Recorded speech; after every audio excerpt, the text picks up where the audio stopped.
Ich habe 1969 in einem Studio hier in München in der Tierstraße einen Film synchronisiert. Und die hatten auch Schneideräume. Ich habe diesen Film dort auch geschnitten. Und dort wurde dann auch synchronisiert der Film Götter der Pest. Und nachdem ich dort auch einen Schneideraum hatte, kam der Willy Rabenbauer oder Per Raben zu mir und fragte mich, ob ich den Film, nachdem sie fertig sind mit Synchronisieren, wieder zusammensetzen könnte und auch den Ton anlegen könnte und den Film fertig schneiden, bis zur Mischung. Ich bekam das Material und die ganzen Schleifen und dann fing ich an zu arbeiten. Und merkte dann so nach 2 Tagen, dass immer so gegen mittags ein Mann in den völlig dunklen Schneideraum kam, einmal hinter mir vorbeiging und dann wieder rausging. Und nach dem 3. Mal, und wirklich nach dem 3. Mal, habe ich dann den Willy Rabenbauer gefragt, sag mal, wer ist das eigentlich, der da immer reingeht und wieder rausgeht? Und da hat er zu mir gesagt, ja, das ist der Regisseur, das ist der Rainer Werner Fassbinder. Da habe ich ihn aber noch lange nicht kennengelernt. Und dann habe ich gesagt, ja, vielleicht, ich weiß, den Willy Rabenbauer habe ich gesiezt, vielleicht kommen Sie zusammen mal mit ihm in den Schneideraum und machen uns miteinander bekannt, denn es ist ja ganz gut zu wissen, für wen man eigentlich arbeitet. Und das war meine Bekanntschaft mit Rainer Werner Fassbinder. Diesen Film habe ich dann fertig gemacht. Es gab eigentlich so gut wie keine Vorgaben, wie eigentlich der Film zusammengehört. Und der Fassbinder kam immer mal gucken und fand das dann auch in Ordnung. Es war aber wohl so, dass ich den Film anders zusammengesetzt hatte, als er ursprünglich gedacht war. Er fand es aber scheinbar nicht schlecht, denn er hat ihn so gelassen. Es war nur so, dass noch Jahre später immer gesagt hat, die Eimes hat aus meinem Film einen ganz anderen Film gemacht, als ich eigentlich wollte. Das war, auf diese Art und Weise haben wir uns kennengelernt. Die Filme vorher hat er selber geschnitten, mit Hilfe vom Hohoff und Uli Lommel. Eigentlich glaube ich, insgesamt alle zusammen haben sie es gemacht. Und da hat er sich so, ja, ich glaube, von der Technik des Schnitts haben wenige Ahnung gehabt. Noch der Dieter Lohmann, der war dabei und hat sicher auch viel dabei. Aber was da wirklich während der Arbeit und wie die gearbeitet haben, passiert ist, das weiß ich nicht. Denn diese Filme wurden damals, ja, das war ein Abschnitt, der war zu Ende. Und bei Götter der Pest ging ein neuer Abschnitt los, auch was seine ganzen Filme anging. Nicht jetzt, dass er da eine gelernte Kötterin hatte plötzlich, sondern einfach, das waren andere Filme. Das waren nicht finanziell, aber rein ausstattungsmäßig anspruchsvollere und auch kameratechnisch anspruchsvollere Filme. Und so ging es eigentlich auch weiter. Er kam denn immer mal und schaute und wir haben geredet. Er kam meistens mit Kameramann oder alleine. Das heißt, ich bin auch nie in dieser Riesengruppe. Ich wollte nicht integriert werden und das merkt man dann ja auch so. Ich war mein Einzelgänger im Schneideraum halt. Das war eine ganz andere Art Arbeit. Wenn ich tatsächlich mal nur einen Take bekommen habe von einer Einstellung, dann muss ich sagen, und das sind auch so ganz sachliche Diskussionen gewesen, die wir gehabt haben, dass ich gesagt habe, mindestens 2 Takes, sonst reißt garantiert das Negativ und dann haben wir gar keinen mehr. Und das ist eigentlich auch etwas, was jeder Kameramann weiß. Also einen zweiten Take sollte man in jedem Fall drehen. Wenn auch nichts kaputt geht, dieser Einzelne garantiert. Und dann hatte ich da auch genügend Möglichkeiten, mir also ich hatte genügend dramaturgische Möglichkeiten, um mir meinen Schnitt zu machen, so wie ich meinte und wie es auch meistens ihm gefiel. Und dabei sind wir eigentlich auch immer geblieben, dass ich kann nicht über Muster diskutieren. Ich schneide etwas, eine Rohfassung, und dann kann man diskutieren, so sollte es sein, oder man macht es anders. Man kann nicht einfach außerdem muss ich sagen, in seinen Drehbüchern hatte er für mein Gefühl immer schon beim Schreiben schon sehr genaue Vorstellung, wie er den Film haben wollte. Und so hat er auch schon gedreht. Aber während des Schneidens hat er vielleicht, wenn er Zeit gehabt hat, mal dahinter gesessen, aber er hat nie reingefunkt. Nun muss ich auch sagen, das habe ich auch fortgeführt. Wenn ich einen Regisseur hinter mir sitzen habe, der mir dauernd sagt, Cut, Cut, Cut, Cut, Cut, dann bin ich selber blockiert und weiß nichts mehr. Ich muss selber denken und dann das schneiden, was ich meine. Hinterher kann man diskutieren und ändern kann man ja.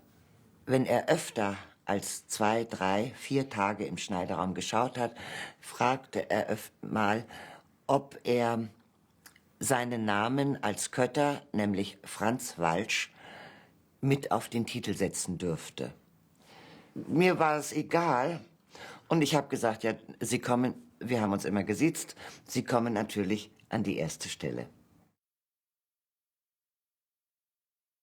Wir drehten, das heißt, Rainer Werner Fassbinder drehte 1973 den Film Angst, Essen, Seele auf. Es war insofern, soweit ich mich erinnere, sehr eilig, weil er von einem anderen Film Fördergelder bekommen hatte, die er jetzt eigentlich zum letzten Termin für einen neuen Film verwenden musste. Denn die Fördergelder muss man ja in den nächsten Film stecken und darf sie nicht für etwas anderes verwenden. Daraufhin drehte also Fassbinder Angst, Essen, Seele auf. Sie fingen an zu drehen und ich saß schon im Schneiderraum und wartete auf die Muster aus dem Kopierwerk und musste auch immer sofort anfangen zu schneiden und merkte dann erst allmählich eigentlich, dass der Film eigentlich schon hätte fertig sein sollen, bevor er gedreht wurde. Denn so schnell, wie dieser Film gemacht wurde,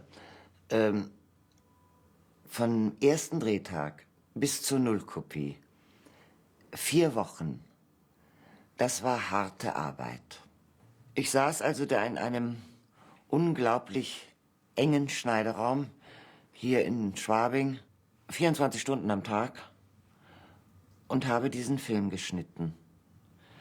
Dann gingen wir, als er geschnitten war, musste er synchronisiert werden. Das heißt, er war stumm gedreht, die Texte standen im Drehbuch, aber wie das so ist, kein Schauspieler spricht die Texte, die im Drehbuch sind.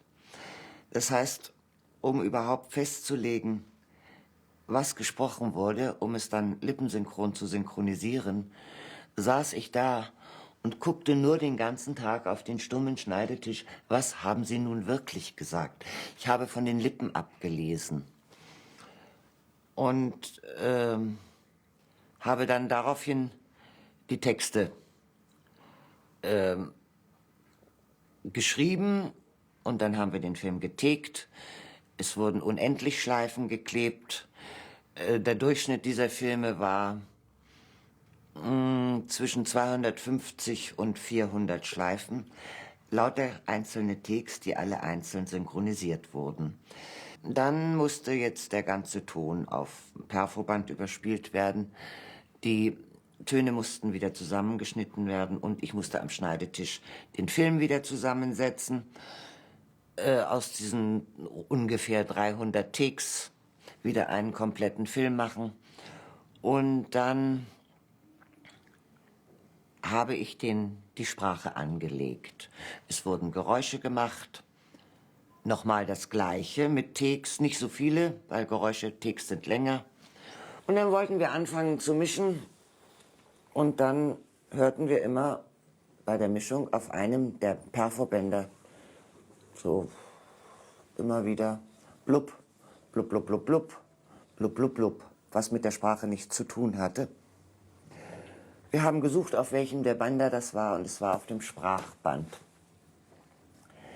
Das heißt, es hatte sich bei der Synchronisation nicht etwa auf das Perfoband, sondern auf das Schmalband, auf die Originalfassung, ein Pegel draufgelegt, der jedes Mal, wenn ich das Perfoband, was dann ja überspielt, worauf es überspielt wurde, wenn ich das geschnitten habe, dann habe ich diesen Pegel durchgeschnitten und das hat man dann bei der Mischung im Studio gehört.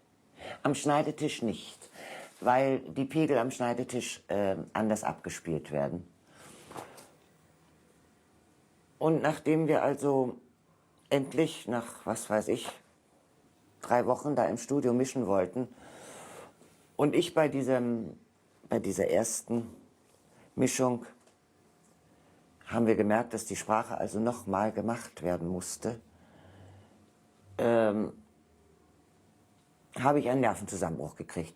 Den ersten in dieser Zeit mit Fassbinder, obwohl verschiedene fällig gewesen wären. Und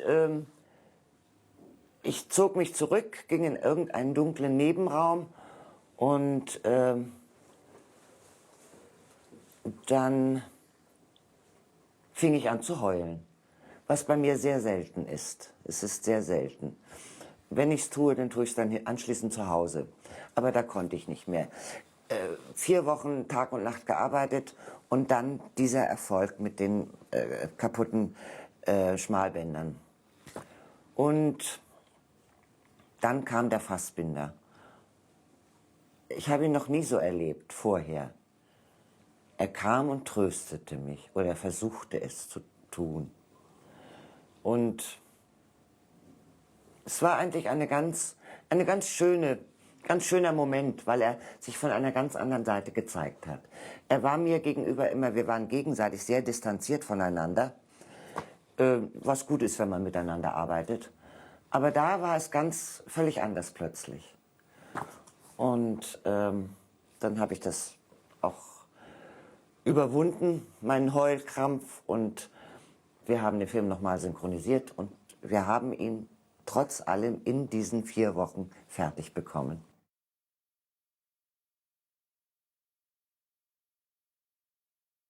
Als ich den Film Götter der Pest 69 machte, war es so, dass ich mir einfach nicht vorstellen konnte, dass man tatsächlich einen Menschen an die Wand stellt und ihn 3 Minuten denken lässt.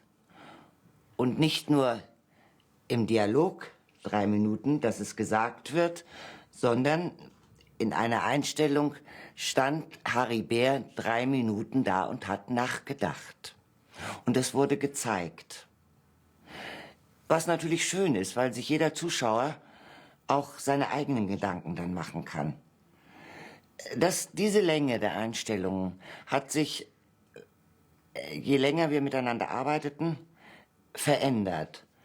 Sicher einerseits aufgrund dessen, dass der Rainer Werner Fassbinder mehr auf Dialoge gedreht hat und mehr aussagen wollte, also mit Worten mehr sagen wollte. Und andererseits sicher auch, weil es mir manchmal zu langweilig war und ich gesagt habe, jetzt schneiden wir da doch mal etwas. Das heißt, Ich habe mich dran gewöhnen müssen, am Anfang diese langen Einstellungen zu schneiden. Vorne ab und hinten ab. Und andererseits habe ich glaube wenigstens, dass ich etwas Einfluss darauf gehabt habe, dass er gemerkt hat, es ist schön, wenn man doch etwas mehr Handlung bringt und etwas mehr Bilder sieht. Was er in der Zeit, in diesen 7 Jahren, die ich mit ihm gearbeitet habe, sicher verändert hat. Denn der letzte Film, den ich mit ihm gemacht habe, der Satansbraten, der ist unheimlich aktiv im Schnitt und auch in der ganzen Handlung, in den Dialogen, und der ist auch in der Darstellung der Rolle vom Kurt Raab unglaublich lebendig. Da ging diese langsame, breite Art nicht mehr. Das ging einfach nicht mehr. Er hat seine Art zu filmen und zu schreiben verändert. Und ich will nicht sagen, dass ich ihn darauf gebracht habe, aber ich habe schon häufiger gesagt, jetzt lassen Sie uns da doch mal ein bisschen mehr schneiden, denn dann wird es vielleicht doch interessanter. Das kann man bei allen seinen Filmen, die daraufhin folgen, eigentlich beobachten. Dann lange Ruhe, kurze Action und wieder Ruhe. Und so, aber diese Action oder diese schnelleren Dialoge entwickelten sich immer aus der Ruhe heraus. Es war nie ein Film nur schnell, schnell, schnell. Das passte auch nicht. Aber die Entwicklung der Action aus der Ruhe heraus. Glaube ich, haben wir gegenseitig voneinander was angenommen. Vor 2 Jahren klingelte bei mir das Telefon und ein Yilmaz Arslan war dran und fragte, ob ich einen Film für ihn schneiden würde.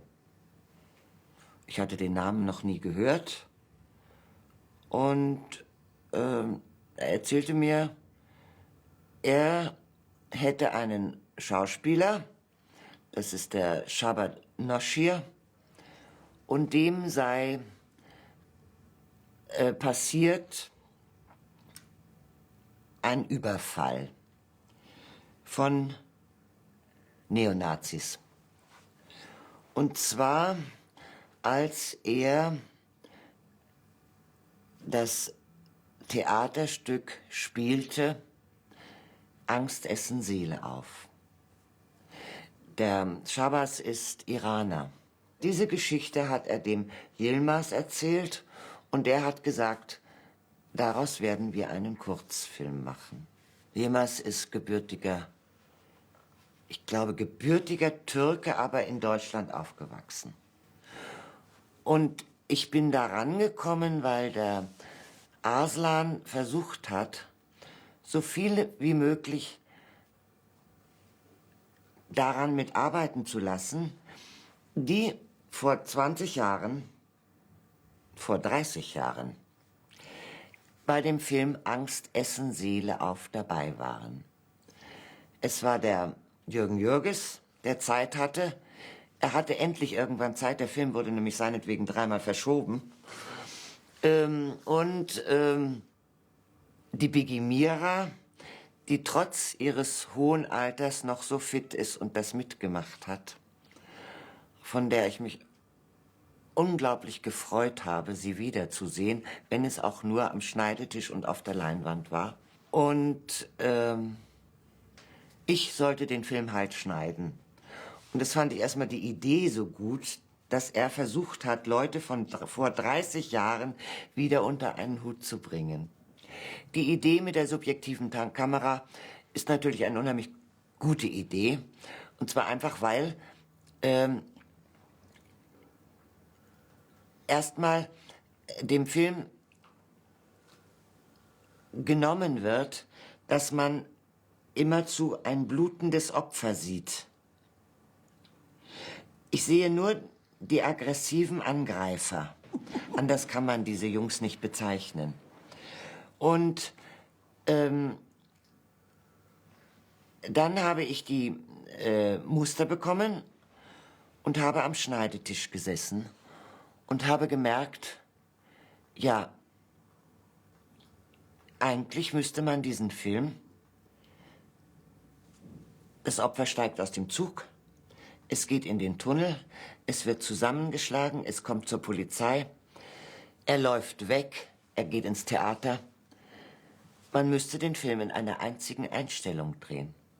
Das wäre natürlich zu lang geworden. Die Kamera ist das Opfer und ich kann nur schneiden mit den Blickrichtungen. Das heißt, ich kann nur, wenn jetzt da vorne die mal nicht im Bild sind oder ich sehe Füße oder er guckt hoch und ich sehe an die Decke, da kann ich umschneiden auf etwas anderes. Nur so kann ich versuchen, dann auch mit einem Kamerawischer einen Blick zu imitieren, wenn ich von unten jetzt auf einen der Angreifer schneiden will. Was wir öfter gemacht haben in diesem Film, was auch ganz gut ging. Es war schwierig, wie immer, und der Film hatte ein Thema, was vor 30 Jahren schwierig war und vor 30 Jahren auch immer noch aktuell ist, heute immer noch aktuell, leider. Und jetzt dieser eben passierte aktuelle Kurzfilm dazu, der wirklich auf einer ganz wahren Begebenheit beruht. Deutsch mit Arabisch nicht gut? Warum? Weiß nicht. Deutsch mit Arabisch nicht gleiche Mensch. Aber am Arbeitsplatz. Nicht gleich? Deutsche Herr, Arabisch Hund. Aber das... Egal. Nix viel denken. Gut. Viel denken, viel weinen.